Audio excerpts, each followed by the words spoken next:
தேமுதிக திமுக side போக கூடாதுன்னு அமித்ஷா பாச வலையை வீசியிருக்காரு அவரு. திமுக சைடு மட்டும் யாருமே திமுக சைடு போக கூடாது சார். ஓபிஎஸும் போக கூடாது, சசிகலாவும் போக கூடாது, தேமுதிகவும் போக கூடாது. எல்லாருக்கும் அமித்ஷாவுடைய அன்அபிஷியல் கண்டிஷன் இதெல்லாம். பாச வலை எல்லாரு மேலேயும் போட்டு நெட்டு போட்டு வச்சிருக்காரு, வலைய போட்டு வச்சிருக்காரு. தப்பி தவிர அந்த அறிவாலயம் பக்கம் போயிடக்கூடாது யாரும்.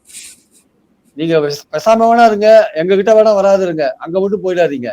திமுக அணியை மட்டும் எந்த விதத்திலையும் பலப்படுத்தக்கூடாதுன்றது அவங்க பாயிண்ட், அமித்ஷாவுடைய பாயிண்ட். அதனால தானே யாருமே என்டிஏக்கு வரீங்களோ இல்லையோ திமுகவை பலப்படுத்தாதீங்க, தாவேக்காவை பலப்படுத்தாதீங்க. இது ரெண்டு தான் அவங்க பாயிண்ட். அதுலதான் முன்னு என்டிஏக்கு வரணும், இல்ல பேசாம இருக்கணும், இல்ல தனியா போட்டி போடணும் அப்படின்னு தான் சொல்றாங்க. இவங்க வந்து 3 கட்சி இப்போ வந்து அதிமுக திமுக ரெண்டுத்தோடையும் கபடி விளையாடிட்டு இருக்காங்க. பிரேமலதா திமுக என்ன சொல்றாங்க, 8+1 தரேன்னு சொல்றாங்க. இவங்களுக்கு 8 கொடுத்தா மத்த எல்லாருக்கும் 8ன்னு மாத்தணும், அது வேற இருக்கு. அதனால 8 கொடுக்குறேன் அப்படின்றாங்க. ஆமா, சிபிஐ சிபிஎம்க்கு எல்லாம் 8 கொடுக்க வேண்டியிருக்கும். அவங்க 8 இல்ல, அவங்க டபுள் டிஜிட்ல கேட்கறாங்க. டபுள் டிஜிட்ல கொடுக்கறதுக்கு அதிமுக ரெடியா இல்ல. இப்போ அதிமுகலயே சீட்டை டிஸ்ட்ரிபியூட் பண்றது யாரு, பாஜகவா அதிமுகன்ற அங்க ஒரு பிரச்சனை ஓடிட்டு இருக்கு. எங்க கிட்ட மொத்தமா ஹோல்சேல் கொடுத்துட்டு நாங்க பாத்துக்கிறோம்னு பாஜக சொல்றாங்க.